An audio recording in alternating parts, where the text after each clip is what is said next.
Hello, everybody, and welcome into the best bets of the weekend. My name is Grant Mitchell, and I am joined by my two wonderful co-hosts here, Aaron Yadgaroff and Ryan Ghodsian. Aaron, you were the first one in here. You were the earliest one to show up, so we're going to start with you. How are you doing on this wonderful Friday afternoon? I'm doing great. My first show back in about a week. I was in Las Vegas for a bit with some friends, and now I'm back. Excited to be back. Talk about sports. Great weekend of sports happening this weekend, and hey, another weekend coming up, so it should be fun for everyone. What happens in Vegas stays in Vegas. We don't want to know anything Exactly. that went on. Keep it to yourself. I'm sure you had a great time. Ryan, how about you? How are you doing today? I'm doing great. Doing great. How are you, Grant? I'm doing pretty good. And you want to know why I'm doing especially good today? Because we are over 500 subscribers on the YouTube channel. Make sure that if you have not already, subscribe to the Sports 2.0 network. We've got a bunch of shows coming out all the time, and we're producing a lot of content on the site as well. So make sure you check that out to stay up to date with the latest news in the sporting world. Now, like I mentioned, we are here for the best bets of the weekend, and we are going to start with our guy Aaron here. Aaron's going to take us through some soccer bets here, and we're starting with Colombia in this one. Aaron, why do you like this one? So we got Colombia versus Peru, third place game in the Copa America. It's tonight. I think it's at 8 o'clock Eastern. I like Colombia minus a 135 against Peru tonight in 90 minutes. Colombia actually lost to Peru in the group stage earlier, 2-1. But their last three games, they've been playing very well. Their defense has been great. They have only let up one goal in total last two games to two of the best teams in Copa America, which is South American teams. They beat Uruguay on penalties on a 0-0 game, 0-0, and they only let up one goal to Argentina. Did not look that much worse than Argentina in that game. Peru's defense is also looking much better than it is, but their offense has not been there the last few games. So I'm really liking Colombia in this. Peru does get Carrillo back this game, or Carrillo back this game. I don't think that's enough to break down the stellar back line of Colombia. So I expect another great, brilliant performance from Colombia's defense against an average attack. And I'd assume it's going to be a shutout. 1-0 is what I'm going for. 2-0 from Colombia in 90 minutes. Yeah, you got to think it's going to be a bit of a low-scoring affair here. Neither teams are really offensive juggernauts, but it is safe to say that Luis Diaz has been the man for Colombia thus far, right? Definitely. And Yerry Mina, Davinson Sanchez at the back also. David Ospina, all three of them play for big clubs throughout Europe. Ospina on Napoli. We got Sanchez on Tottenham, and Mina, who ex-Barcelona player now in Everton. So all three of them, which is their core defensive line, have all been crucial players in this tournament and should be able to stack up against a weak attack in Peru's offense. And Luis Diaz has looked great. That beautiful goal he scored against Argentina was amazing too. Yeah, Mino might be an ex-Barcelona player, but there was no love lost with him and Leo Messi. We saw them getting into a nice little spat out on the pitch. We're going to shift it up here, and we're going to go over to our guy Ryan, who's taking us to the hardwood. He likes the Bucks at -4 versus the Suns, -110 odds on this one. Ryan, walk me through your bet here. So coming off a really tough loss for the Bucks in Game 2, 118 to 108 last night. I honestly think it was just they couldn't make shots. You know what they say? It's a make or miss league. I thought they played great defense in the first half. They just couldn't hit their shots, and the Suns did. But going back home and their to the Rockets fan base, to Deer Valley, I see them coming out with a victory. Their backs are against the walls. You saw in the semifinal series versus the Nets, they were down 2-0. Everyone's riding them out. They came back. They actually won 4 games in a row, if I'm not mistaken, or did they win in 7? They tied the series 2-2. They came back, ended up winning the series. I don't see them winning the series against the Suns, but I do see them winning Game 3 and potentially Game 4. So I like these odds for the Bucks. I think they're going to be able to cover the spread. Aaron, how about you? You like the Bucks going back home?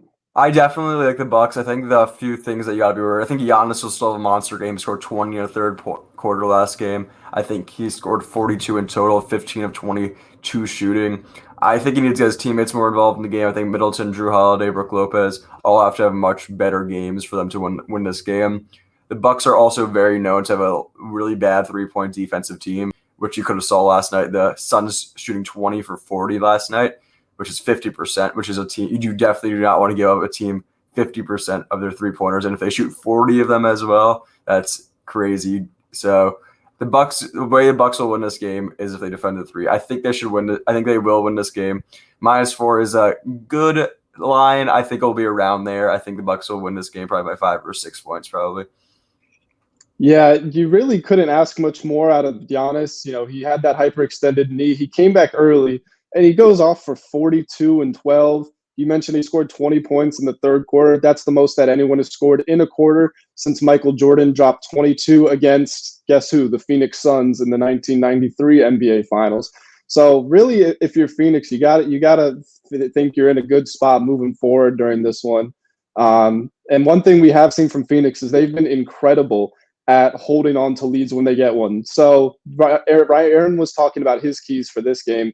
My key is going to be just don't go down, because if you go down by 8-10 points, the Suns are going to bury you. So come out hot, get going to a fast start. But let's switch it over here to mine. I'm going with Aaron here, and I'm going with some soccer, but I'm going across the pond over to Europe for the European final, and we've got Italy and we've got England. Now, I'm going to leave the picks to – I don't care about what happens in that one. Well, that's not true, but it's too easy to just pick England or Italy, Too much talked about. I'm going for the goal scorer. I'm going for the match winner, and I'm going with Lorenzo Insigne. Now, why is he my pick? Well, he's 30 years old, and that's far away from the end of his career, but it is pretty experienced for this Italian attack.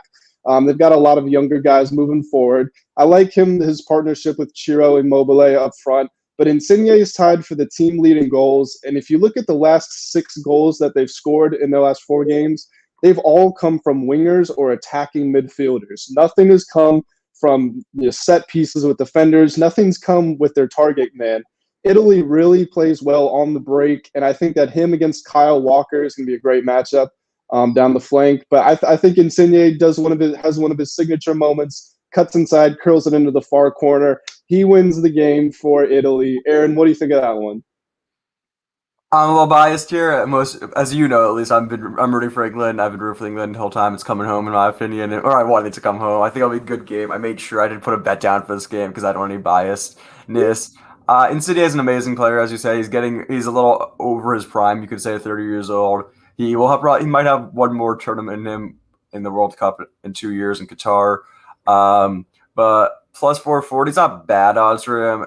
I'm more liking of a bet when I'm going for that is if it's higher odds. Like I like Maguire's odds at plus 1100 off a corner kick, or Jorginho plus 700 if there's a penalty kick, because we know how many penalty kicks there have been this tournament, and with the great footwork of players like Insigne and Chiesa, and when Bernardeschi and Berardi come on, they have amazing footwork. They're known for that. They're not all the fast. Insigne is super fast, but Insigne is known for his agility and how great his footwork is. I think the plus 440 is not terrible odds. I think it's going to be 0-0, to be honest, going into extra time.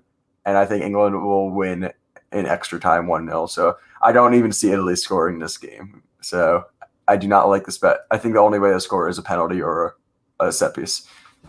I can't be mad at you there. England has only conceded 1 goal in the entire tournament. They set their country's record for longest stretch of minutes without conceding a goal. But Ryan, you got to back me up here. A plus 440 odds, those aren't okay. Those aren't, I guess that's all right. That's plus 440. We're making some money if this one hits. Back me up, Ryan. I agree. I mean, yeah, Aaron, you got to be a little more enthusiastic about that. I agree with Grant there. Come on.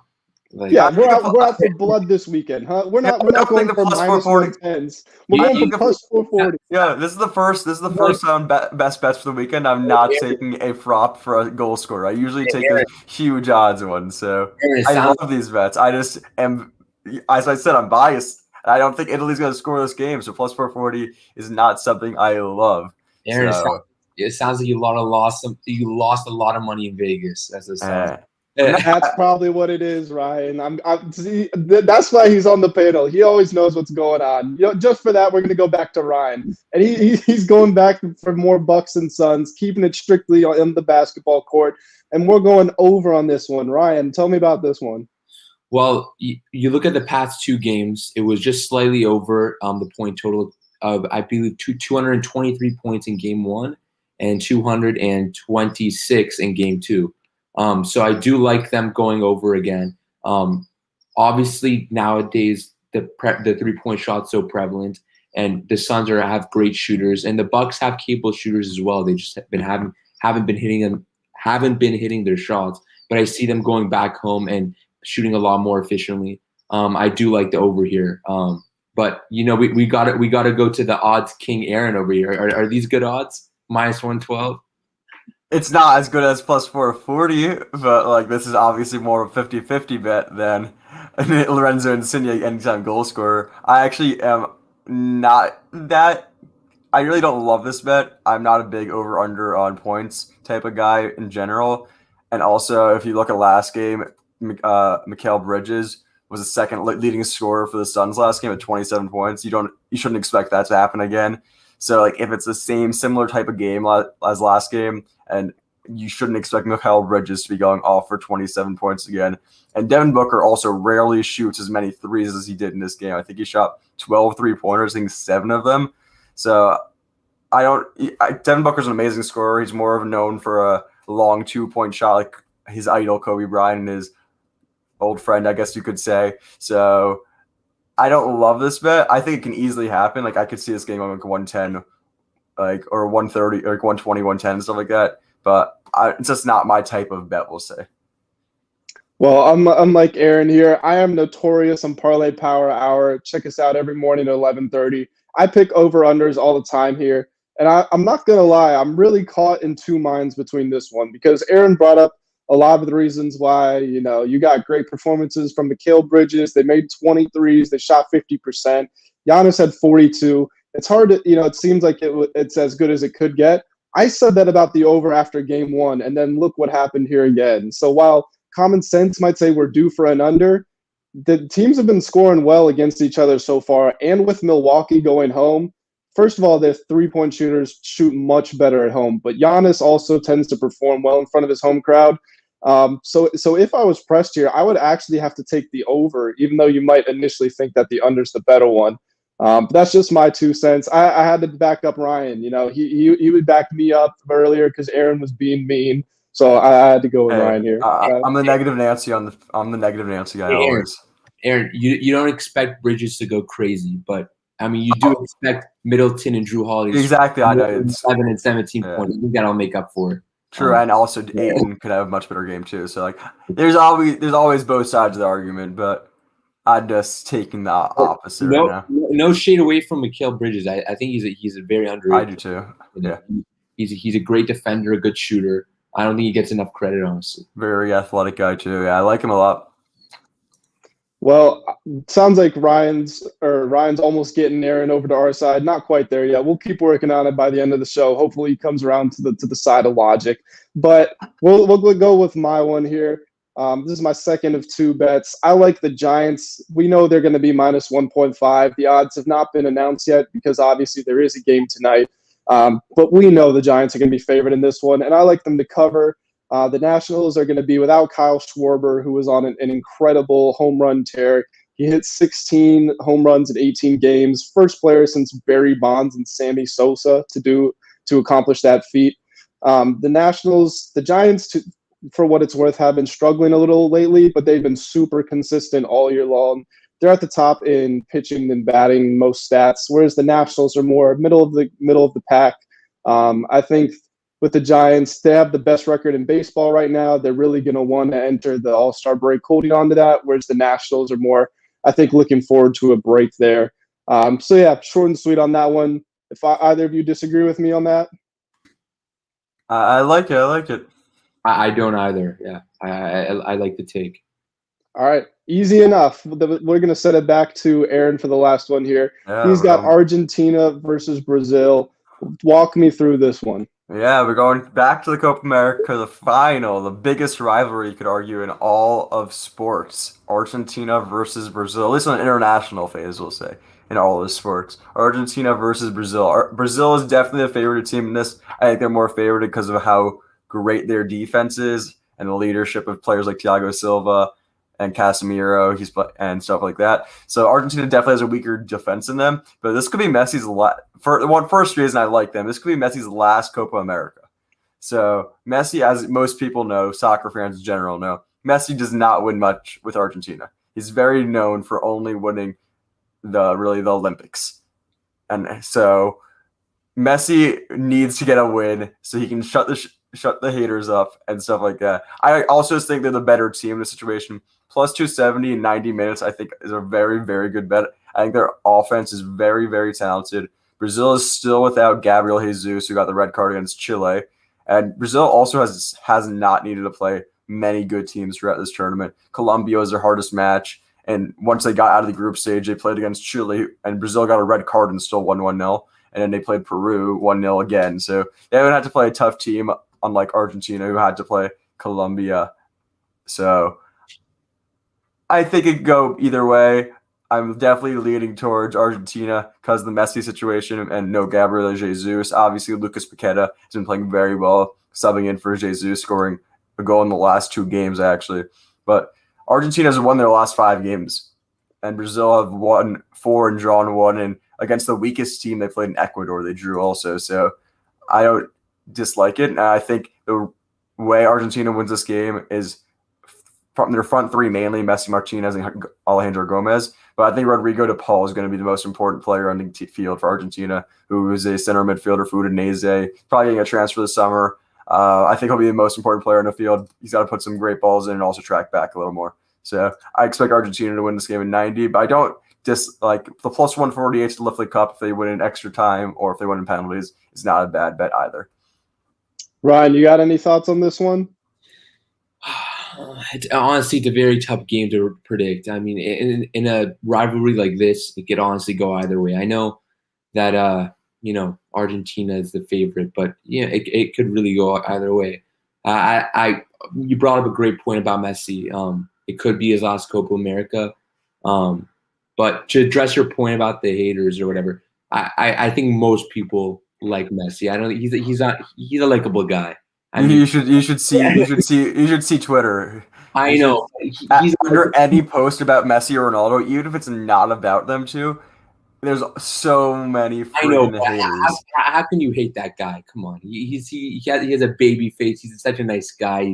He's a great player, class act. You can't hate the guy. It's like hating like Peyton Manning, for example. No one hates Peyton Manning. Come on. Like, there's people out there.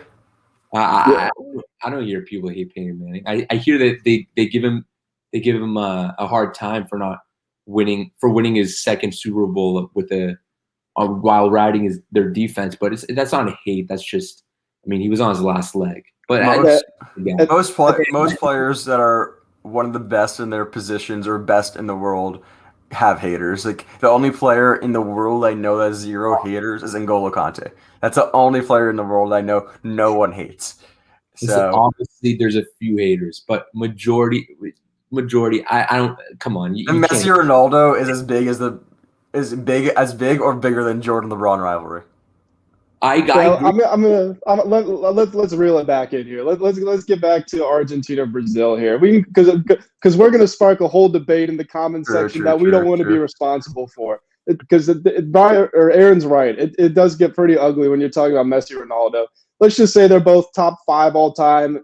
A lot of people love them. Some people hate them. We'll leave it there. I'm not arguing the Messi versus Ronaldo. I'm arguing, is Messi a likable guy? I think he is. Oh, I 100% agree. I think both of them are. Do you agree he's a likable guy? You can't hate the guy. I agree he's likable, and I disagree that Argentina is going to win. No, I'm just kidding, Aaron. You're off the hook. I'm sticking with you on this one. I like Argentina to win it. If you look at Brazil's recent games, they've been getting unexpected contributions from Lucas Paqueta, as you mentioned. But their also recent goal scorers are not they're real bona fide threats. Casemiro has scored. Eder Militao has scored. Roberto Firmino, sure, he might play center forward, but he's not a goal scorer. He's more of a link-up guy. So I think that Argentina just has their guys firing more, and they've got Messi. That's pretty much all it comes down to. If Neymar was playing at that Ballon d'Or level he was a couple of years ago, then maybe you'd say they have a chance. But no, it's not happening in this one. But yeah, so that's gonna do it for all of our picks here. Before we head out, do either of you guys have anything that you want to throw in? Ryan, you got the first words here. I just want to pump up Aaron a little bit. You seem a little down today. I know you probably lost some money in Vegas, but you're gonna make it up this weekend. Take that plus 440 bet with Insigne. Let's do it. Come on, Aaron. We got to lift your spirits a little bit. Come on. Hey, like Rad said earlier, what happens in Vegas stays in Vegas. We had a great time, me and my boys, but hey, we might have lost money, we might have won money. I recommend Vegas for anyone.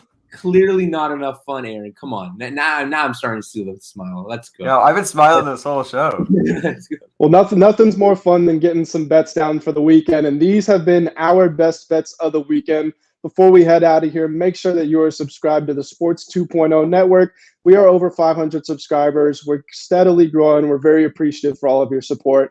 That's going to do it for us. We will see you guys next time. Have a great weekend.